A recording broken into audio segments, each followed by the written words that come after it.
the crying heart. Can you hear? Can you hear? Can you hear the crying heart? Can you hear? Can you hear?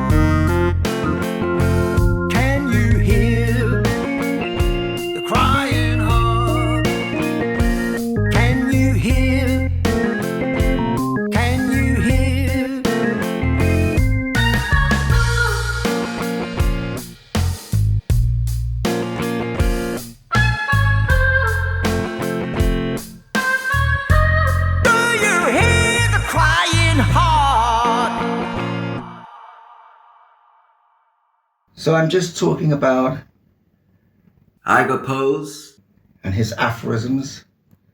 When I first met Igor, I was not too keen on aphorisms. I suppose they're rather like proverbs. But what really completely changed my attitude to his book was when we were discussing what an aphorism really was. I compared them to Zen Buddhist koans, which are little puzzles that the Buddhist master would give to his disciple to try and persuade him to think beyond logic, really outside the box, as they say, to think really with your intuitions. And one of these koans that's very, very famous, that has always puzzled me, is what is the sound of one hand clapping? And it amazed me when he told me about his aphorism that solved the problem for me. And it's number 232. And he says, the sound of one palm's clap is perfectly extracted from the slap. So this is the sound, the mystery at last solved in my life, of one hand clapping.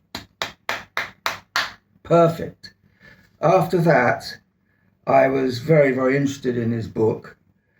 And my particular interest in life is really theology and spirituality. And he has many interesting things to say about God and religion. And I can only give you my intuitive Zen-like interpretation of his aphorisms.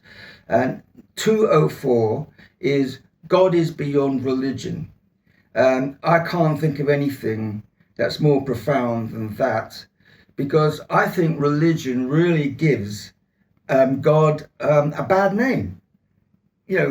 God is this angry man in the sky who writes really rather quite silly books and threatens people with eternal damnation if they don't love these books.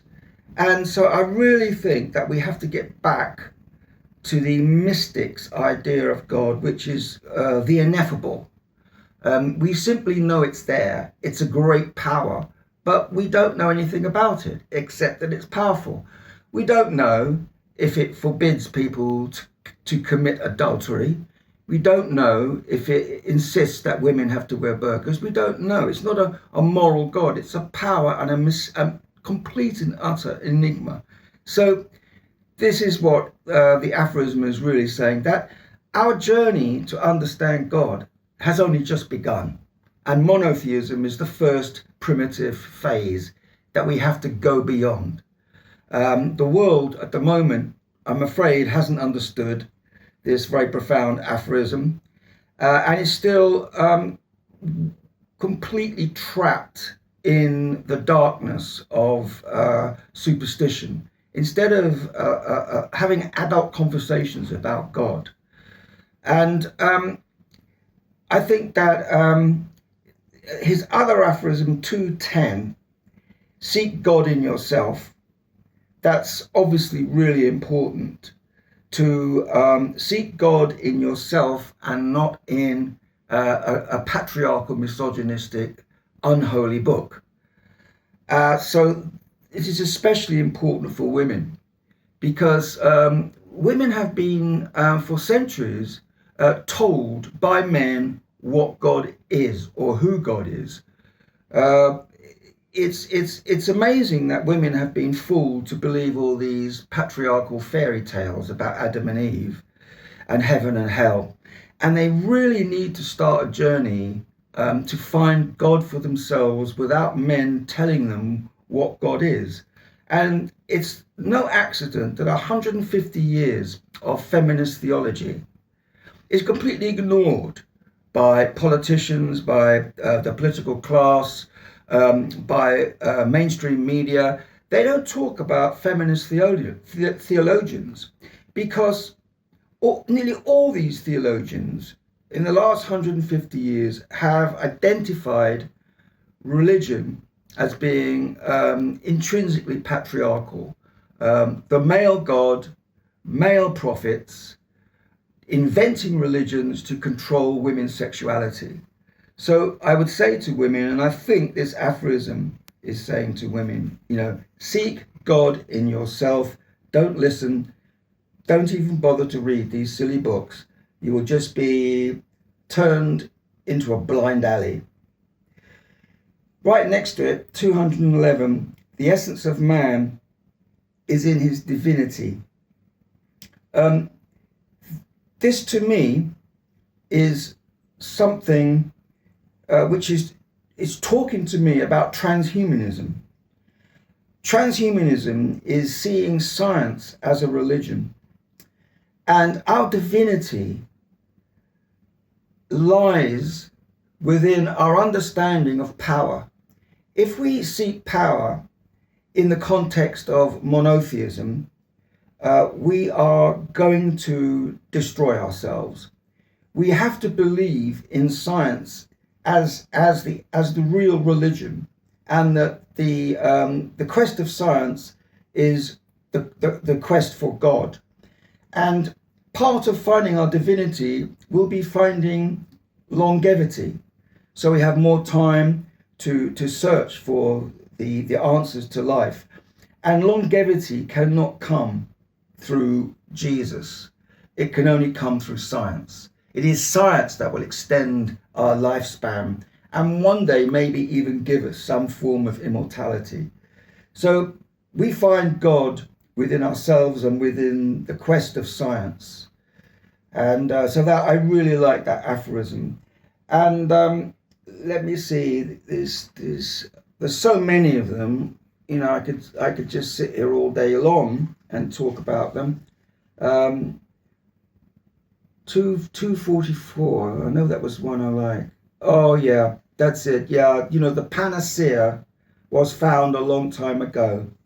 Its name is common sense. To me, common sense is just being rational and being sensible.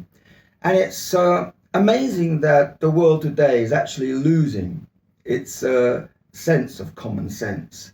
That now there is a whole way of thinking which is based on QAnon, which is based on alternative facts, flat earthism. It's almost as if it's becoming acceptable for people to live in alternative realities. I think that when I was a young man, flat earthism was quaint. It was something you laughed at and you celebrated free speech. Oh, it's wonderful. These people are eccentrics. It really doesn't matter. I think Donald Trump stealing or accusing others of stealing an election and managing to persuade half of America to agree with him is really a signal to us that common sense is in serious danger of extinction unless we try to save it. So rationalism, common sense, I think maybe we need a new age of reason. I would go so far as to say that we need a new age of reason. Try telling that to the politicians. Absolutely futile. So let me see now. 400 is just. I seriously advise you to read this book. Um, a woman is something that is always desirable to have at hand, and that needs no explanation. But a woman is antimatter. That's an incredibly powerful statement. It's so short and it kind of knocks you back and you have to think about it. And I don't know if I'm thinking about it in the way that Igor intends me or hopes I'm going to think about it. But I see, antimatter is the hidden universe. And I think it's really appropriate to look upon women and for women to look upon themselves as this great undiscovered continent. I mean, what is woman's sexuality really about? All the books that have been written about it, and I'm still convinced that women don't really understand their own sexuality. They've been so brainwashed by men and confused by men. One of the things that has always intrigued me about women's sexuality is why it's so different to the male sexuality, which is so much more visual erotic. Men are fascinated by women's bodies and by the physical appearance of women. And to put it more crudely or bluntly, women are less interested in men's penises than what is on the end of a penis. They're more interested in the man. And this has all sorts of causes going right back. Women had to be more concerned about a man's personality because he would have to be the provider and the protector in very harsh times. But the point I'm trying to make is the love of the body is quite rational. And there's no reason why women should not love the human body just as much as men. And maybe men have controlled women because they don't want women to start finding men physically as sexual objects. They don't want that because that would encourage women to be unfaithful and promiscuous like them, and they don't want that. So I am convinced that in the future, when women are really liberated, and that could only come about probably in a matriarchy, but when women are truly liberated, they will feel quite happy about sexually objectifying men in the same way that we sexually objectify women. And sexual objectification itself is like a gun. It can be put to good use or bad use. A bad man will use sexual objectification, and the worst kind of male will use it, and he will exploit women and even end up killing women and raping women. But the good man will use sexual objectification to make, for example, great art, a great statue of a woman, as Praxiteles did thousands of years ago when he created the most marvelous statue of a goddess, Aphrodite, which he based on his mistress. So he chose really a sex worker, a prostitute, to express divinity, which and the ideal he put forward of female beauty stands today. And I think that's an example of sexual objectification that is really beautiful and important for our own times. And so, what more can I say? This is, an absolutely amazing book. In our discussions about aphorisms and proverbs, I put forward the idea, and I'm not sure if Igor agrees with it, but I put forward the idea that when aphorisms become really well known, they become in regular use and they become proverbs.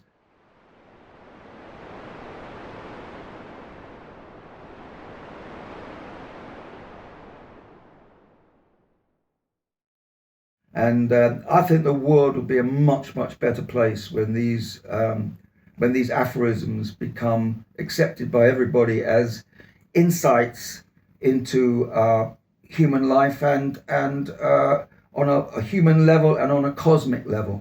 So, you know, read it.